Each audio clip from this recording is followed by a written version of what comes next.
Yes. Okay. Okay, folks. Everybody here okay? Sounds all right? Okay.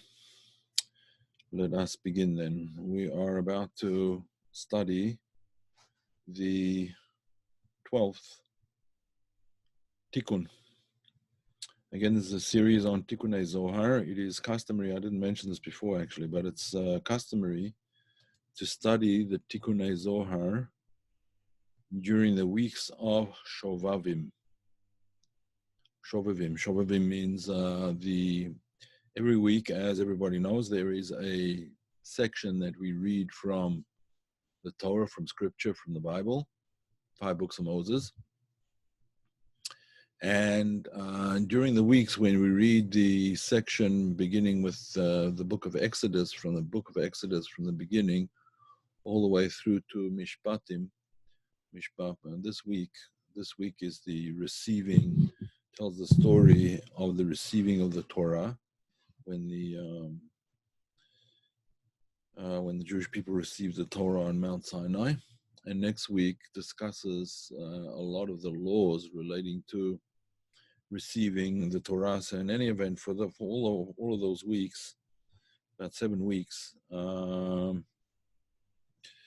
we study Tikkunei Zohar at that time in particular. Okay, so to get on with it, we are about to learn the 12th Tikun. Actually, I'm going to try a new thing over here, which I just found today, believe it or not. Oh, there we go. Yes, it works. Good. Okay, so the Tikkunei Zohar is all about the first word of the Torah, which is the word Bereshit. And generally, the Tikkunei Zohar will find various, how shall I say it, various permutations of the word Bereshit, of the first word of the Torah. These permutations reveal certain concepts, and there's 70 different permutations altogether. Now, one of the permutations, which has been used actually to quite a large extent, is the following. This permutation of Bereshit, of the word Bereshit, this word over here, the word Bereshit. But what happens is, in many of the, or several of them anyway, not many, but in several permutations of the word Bereshit, divide the word like this, that there's one letter and then the word Reshit, right? There's the letter Bet and then the word Reshit. The letter Bet usually means, in, or in the beginning. The translation of the word Bereshit, in the beginning. It can also mean with the beginning.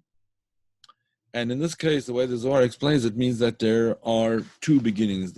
Since Bet is the second letter of the Hebrew alphabet, and each letter has a numerical value. The Aleph, the first letter, has a numerical value of 1. Bet has a numerical value of 2. So Bereshit, the numerical value of 2, means that there's 2 beginnings. There's 2 beginnings of things. What are these 2 beginnings? Well, the first beginning is obviously the beginning of creation. Creation is the beginning. It's what's called yesh mi'ayin, something from nothing, or ex nihilo, as the expression is, that existence came out of nothingness and was brought into being. Now, there's a whole procedure, a whole process by which this took place, which is beyond the scope of the current class. We've discussed it on previous occasions in other classes. But in any event, there were events that actually preceded the manifestation of existence, the physical existence. But the physical existence, the way we know it, the form that it takes now, came into being through what is called the 10 utterances. The 10 utterances. These are the 10 divine utterances, or if you want to call it the 10 divine algorithms, permutations of letters, which brought creation into being in the way that we know it now. Now, the very first one of these, the very first mimer, the very first utterance, is in fact the word itself, Bereshit. In the word Bereshit, in the beginning, God created. That is the first utterance. And it's an utterance which is a meta utterance. It's a meta, in other words, the higher level utterance that includes all of the others within it. Now, the Zohar now goes on to discuss that all of these utterances really begin. Not begin with. They begin with the word Vayomer Elokim, and Elokim said, except the word Bereshit, except the meta utterance does not begin with it. But all of the other 9 begin with the word Vayomer Elokim, and God said. But the name that's used there is the name Elokim or Elohim. Now, there are 2 primary names. There are actually 7 important names, 7 names which may not be erased in the Torah. There's actually 7 names, but the 2 primary names that are associated with creation is primarily the name Elohim, Vayomer Elohim or Yom Elokim, God said, and that name, each divine name is indicative of a certain type of action. The action that's indicated by the name Elokim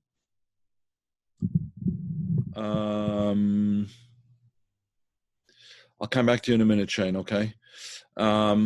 Just remind me before the end of the class. The utterance, the name Elokim that's mentioned in each of these utterances has the numerical value of 86. Elokim is Gematria 86, the numerical value of 86, which is the same numerical value as the word Hateva, nature.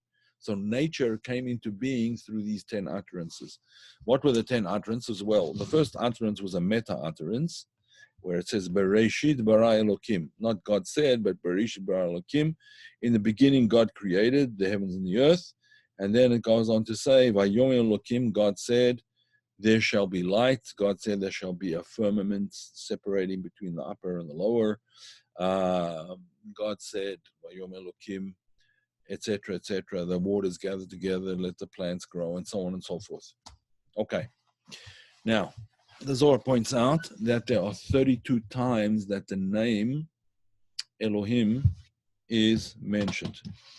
I say Elokim rather than with an H sound because the divine names shouldn't be uttered just like laically. They need to be treated with a certain level of sanctity. And that's why we don't generally say them.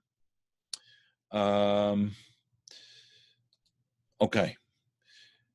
What are these 32 times? What are these 32? So the Zohar explains that the 32 times that the name Elokim is present is indicative of the 10 Sefirot, and the 22 channels between them. There's 22 channels between the Sefirot. What are these channels? Here's a channel, here's a channel, here's a channel, here's a channel, etc.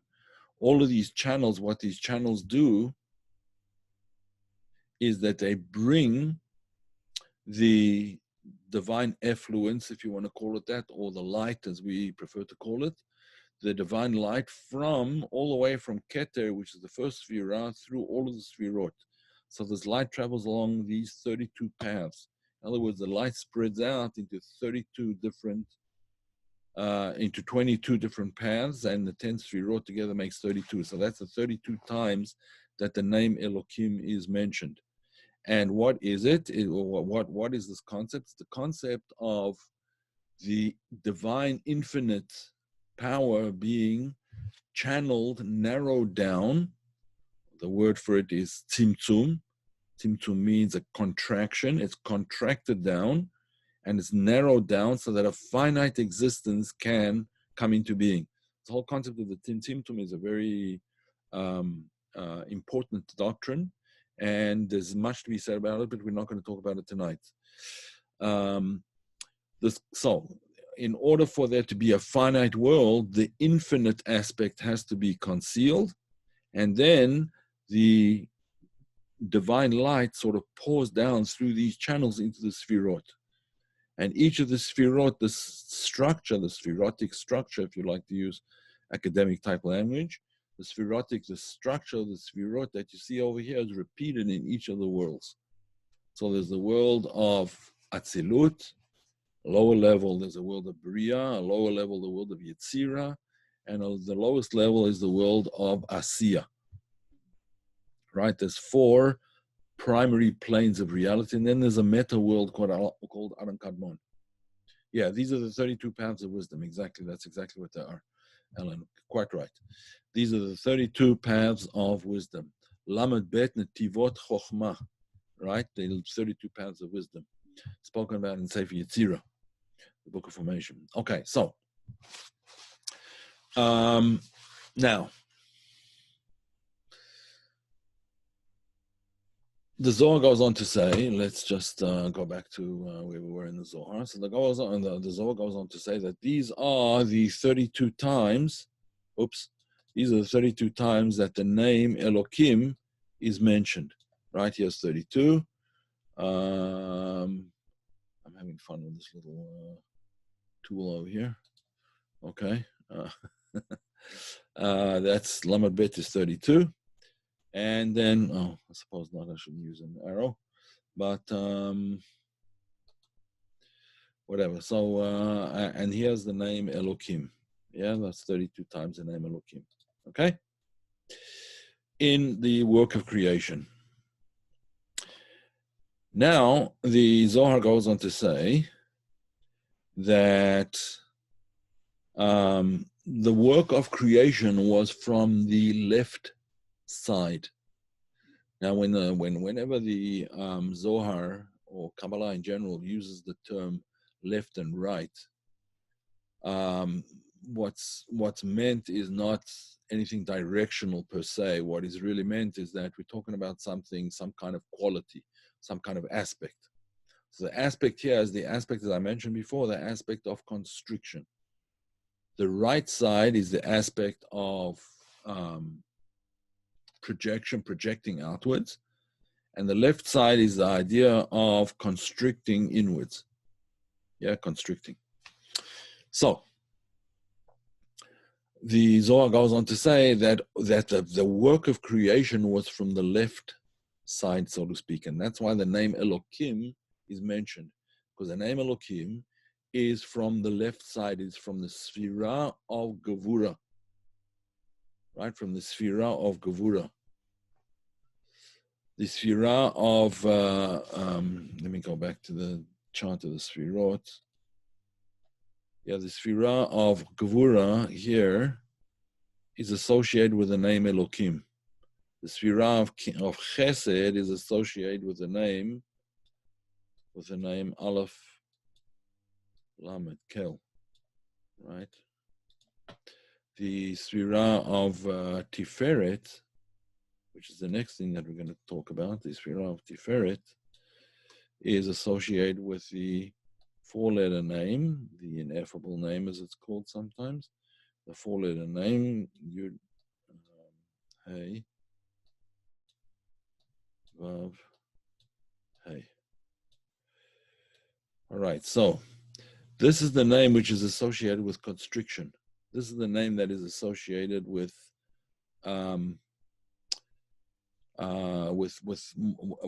revelation. Tiferet is associated with revelation, but revelation in a way that won't blow out the whatever receives it. The receiver won't be blown out by an over revelation. And what Tiferet reveals is actually the ineffable divine name, the ultimate name of God, right? The ultimate name of God, Yud Kei Vav Kei, which which indicates the idea of something that transcends time and space. So how could that be? Well, we'll talk about that shortly. Let us first get back to the mouse. Okay. Let me undo all of these things here, clear all of these things here. Let me clear it all, clear all drawings. Okay, there we go. Okay. So the Zohar now goes on to say the following. After the work of creation, which was from the left side, from the name Elohim, as we mentioned, along came Moses, who was also from the left side. He was from the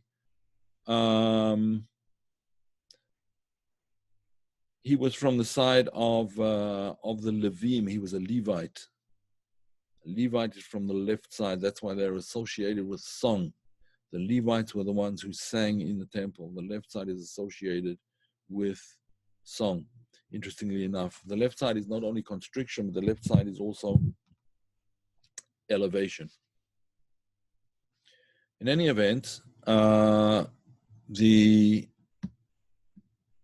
next concept that the Zohar talks about now is that God was revealed to Moses, the first revelation to Moses, the first revelation to anybody of this ineffable divine name, the name Adonai, Aleph, Yud, He, Vav, He. That name, the ineffable name, the four-letter name that you just saw previously, Yud, He, Vav, He.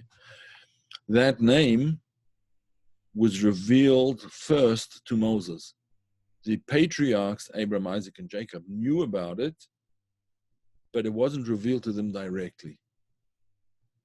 As the verse says, Ushmi Havaya lo nadati lahem, I did not make known to them my ineffable name, the name that can't be pronounced. But to Moses, he did reveal himself. And now the Zohar goes into discussion, an interesting discussion now of why is it that the divine revelation was in a bush, in the burning bush. The whole story of the burning bush, when Moses went to the desert. This is in Exodus chapter 3, verse starts off, well, it really starts off verse 1. So the story goes that Moses went to tend the flocks of his father-in-law, Jethro, Yitro, and he went into the desert with the sheep, and went to the wilderness rather than the desert. Went into the wilderness, and then he sees from a distance, he sees this bush burning, and the bush was not getting consumed. So he says to himself, "I've got to go see what's going on over here." Anyway, he goes, and then the voice of God comes out to him, and so on and so forth, and he hears the voice of God, and he's very afraid. He turns his head aside. He doesn't want to look on something, gaze upon something that he doesn't have permission to gaze on. In any event, that's when the revelation started, and he's given a mission to go and redeem the Jews from Egypt, and so on and so forth. The question is, why in a bush? A bush is a very lowly plant, essentially, and not only was it an ordinary bush, but it was a thorn bush, a bush full of thorns. So the commentaries explain, they give several explanations. I'm just going to bring you two of them. One explanation is that precisely in a lowly person, in a lowly thing, and therefore in a lowly person as well. In other words, a person who doesn't blow his own ego out of all proportion, a person of humility, a person that doesn't consider themselves fully deserving of revelation, like Moses certainly did not consider himself. He doesn't consider himself worthy of revelation, and that's why he gets the revelation. Those who consider themselves 100% worthy of revelation probably will never have a full revelation of anything, because they're too arrogant. So this idea of a bush is the opposite of arrogance. Other commentaries focus on the fact that it's a thorn bush. They ask, why specifically a thorn bush? And they answer that thorns are representative of difficulties and problems that people have in their lives. And those that deal with the problems, that have to deal with thorny issues in their lives and manage to find their way through them and sort of come to terms with them, not necessarily even resolve them, but at least come to terms with it in the proper way. In other words, they learn from their difficulties, they grow from their difficulties, they improve, they elevate themselves from within their difficulties. Those people are the ones, that's the message here, those people are the ones who actually deserve to have this revelation.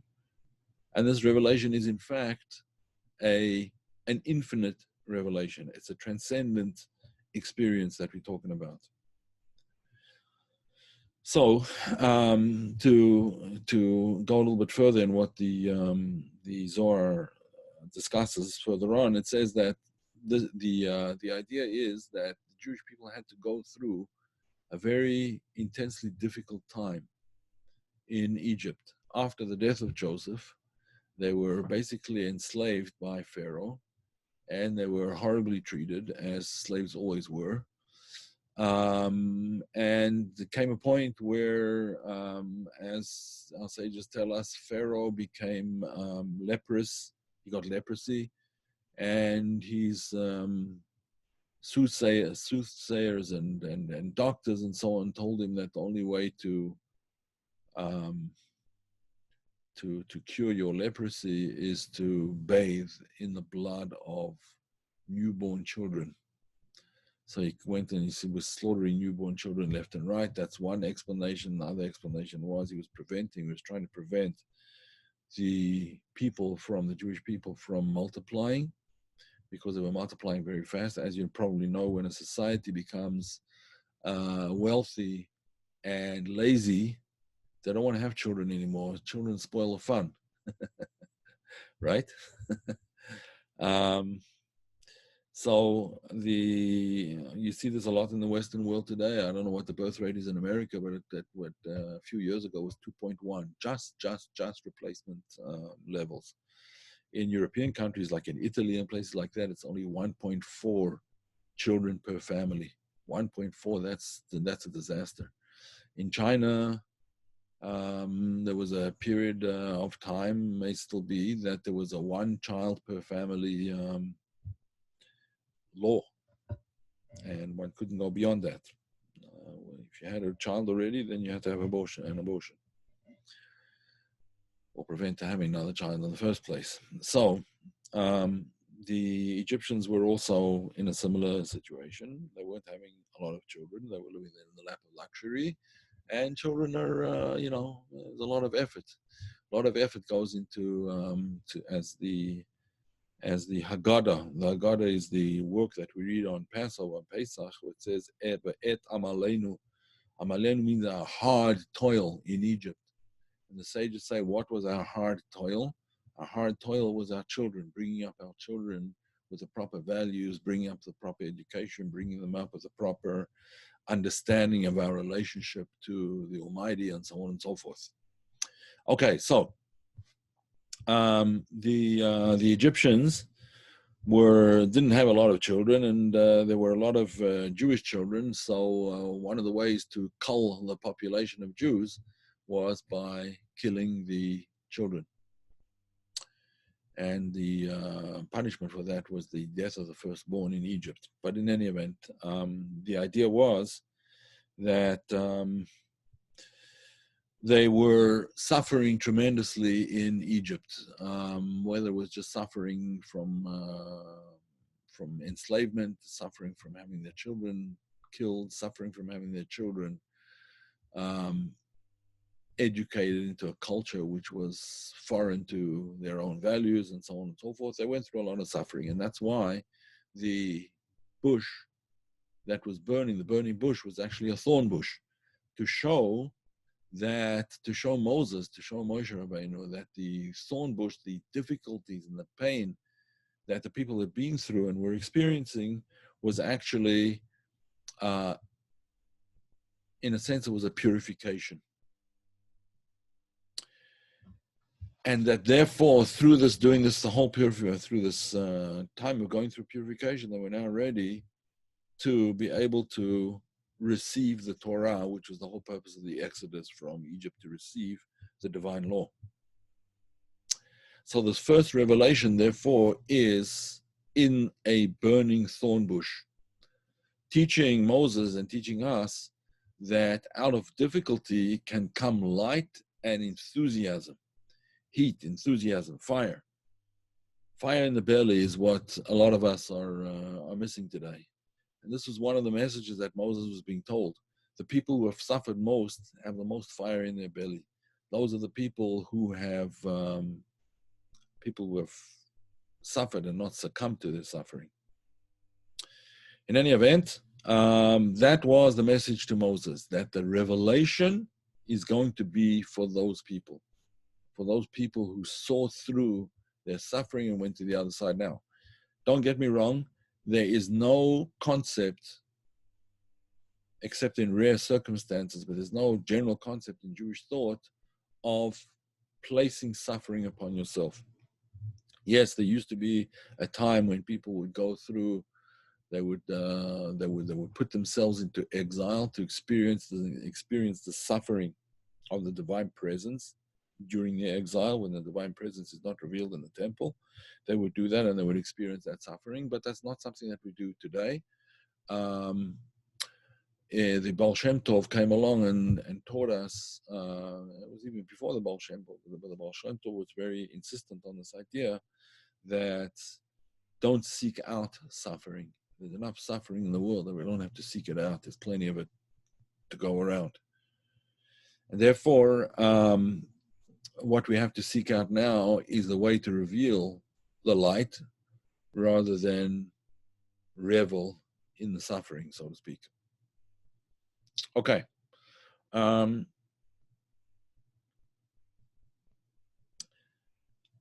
The idea, therefore, is that even though a person might be experiencing terrible tragedies in their life, terrible suffering in their life now, what you have to understand is this is the crucible from whence comes revelation, redemption, relationship with the Almighty, and so on and so forth. Were there diverse ethnic groups in Egypt? Egypt was likened to America, Europe. Yeah, to a certain extent, there were many cultures there. Yeah, the Egyptian culture sort of it was like a melting pot to a certain extent. Yes. Okay. Any other questions?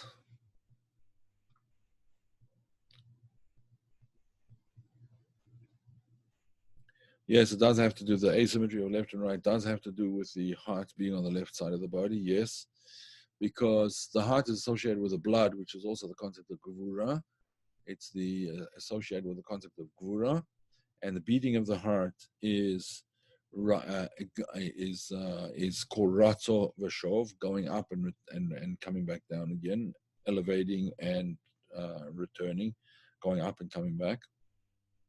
And the heart is on the left side because its function in the body is, well, it pumps the blood around, obviously, but its function in a spiritual sense, the function of the heart in a spiritual sense, is, to an extent, self-control. Why? Because, as you know, the heart is the seat. It's traditionally called the seat of the emotions. And what do we mean by that? Your heart immediately registers something like fear and it registers fear and confusion and things like that. It's more difficult to feel confusion in your, but anytime you're in a state of fear, just put your hand over your heart and you'll see your heart is pumping wildly, right? So emotions expressed through the heart, but the idea is that the heart should be controlled. It has to be controlled by the mind. Moach sholit al halev, the mind rules over the heart. If we do the right thing. What is the blood? The blood is the life force. Nefesh badamhi. The life force of a person is in their blood. The life force of a person, of the physical body, is in the blood, and the blood, so to speak, carries the nefesh, this life force that's in the body.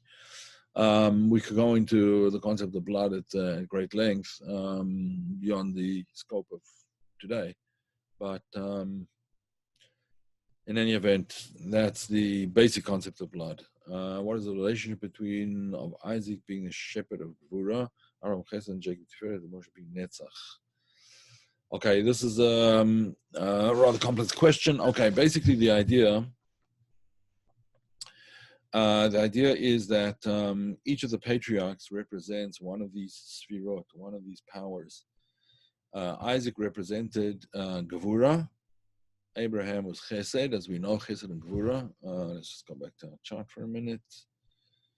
Here we go. Share screen 2. Here, yeah. So here's Chesed. Let me get my. Where is that thing now? Annotate, here we go. Spotlight. Okay. Yeah. Chesed, love, associated with Abraham. Abraham Ohavi, Abraham, my beloved. Not only that he was the beloved of God, but he was a lover of God, and he was a lover of other people. He was a very outgoing. Isaac was the opposite. Isaac was very sort of withdrawn from society, but he was involved not in outreach, but in inreach, in prayer. Inreach was his thing. Prayer is, so to speak, inreach. It's communion with God. Jacob was a mixture of the two of them. Then he was the midah, the quality of Tiferet. Tiferet is actually the idea of compassion or mercy. And Moses is associated with Netzach, with the Sefirah of Netzach.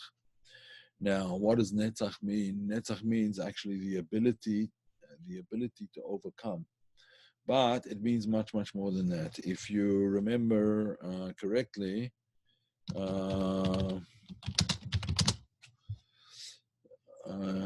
here we go. If you remember correctly, we spoke last week about some of the soul powers, and we had a chart for that. I'll just get it up if you give me 1 second. Here we go. Here we go. Here's the chart of the Sefirot. As I said before, Chesed, Abraham, is kindness, love, emotional connection. And the opposite of that, in the negative, it's lust and self-love, ego. Gvura is might, or the concept of awe, fear, privacy, setting boundaries, the negative aspect, anger, jealousy, hate, and so on and so forth. Tiferet, compassion, variety. Person likes variety and change. The negative aspect is pride, boasting, arrogance. Okay, and Netzach, the one that Moses was associated with is Netzach, and that is the concept of perseverance, confidence, self-confidence. Although Moses in the beginning apparently he did not have a lot of self-confidence, at least in the divine presence. He didn't have a lot of self-confidence, but that's because of who he was. He was just a very humble person. Trust, external security. And it's the negative side of that is defiance and worry. Worries from Netzach. So people who are worried have a problem with the Sefirah of Netzach. In any event, to just continue with that question, let's see here. So,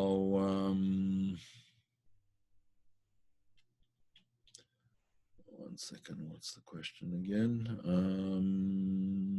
Yeah, so that was the question. Okay. Alan says the heart is the largest EM part of our body. EM, I'm not sure what that means. According to the Heart Math Institute, largest organ, yeah. So making our mind good, now I'm confused. I thought we purified the heart to cleanse the mind. No, it's the other way around. Yeah, you purify the mind to cleanse the heart. Yes, definitely the other way around. At least certainly in Chabad philosophy and generally in Kabbalistic philosophy, that's the way it is, because the heart rules over the mind. Sorry, the mind rules over the heart. The only way to clarify and purify the emotions is by putting them in the proper perspective and setting the proper image of what a rectified emotion looks like. Yes, yeah, correct. Elohim was revealed to Abraham, Isaac, and Jacob. Moses is the Tetragrammaton. A little confused. One would think that Moses is a lower level than Avot. No, because it was Netzach of a different world. They were Chesed, Gvura, Tiferet of the world of Atzilut, and Moses was Netzach of Adam Kadmon. It's a whole different level. Oh, electromagnetic. Oh, that's the way it is. So Moses was from a higher level. So Tikun suffering is measure for measure. To a certain extent, yes, it may have to do with past lives, paying back, so to speak. Yeah, could be. That's the whole concept of the very important concept in next week's Torah reading, the Parsha of Mishpatim, the Arizal, Rabbi Yitzhak Luria, the famous Kabbalist, says that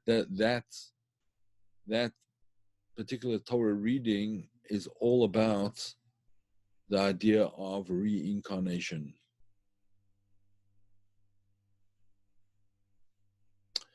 Yeah. But we'll talk about that another time, perhaps. Moshe from Adam Kadmon, yeah.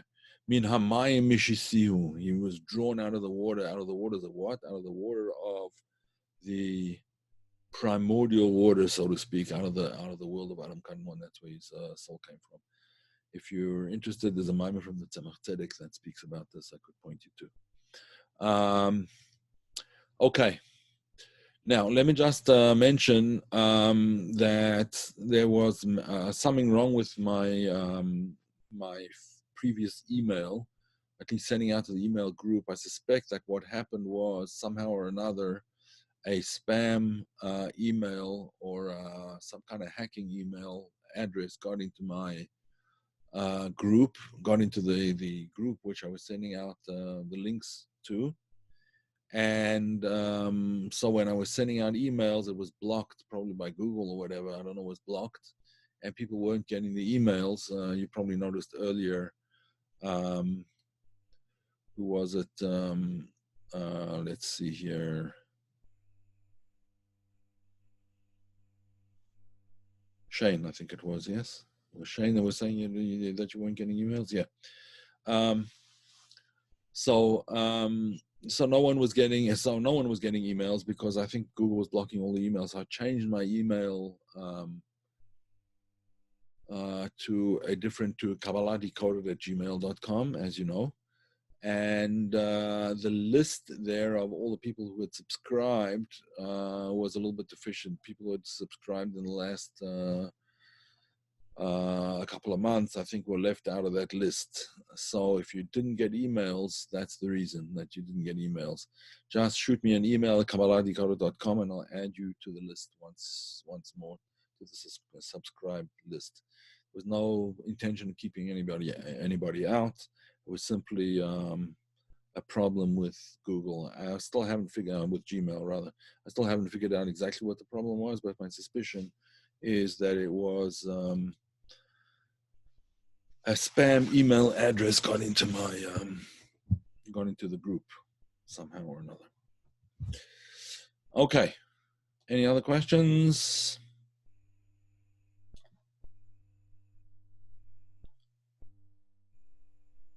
On the Rivik. Report on the Rivik. Not sure what that is. Okay, so have a good one, everybody. And all the best to all of you. And I'll put up this video in a few minutes. It should be up already.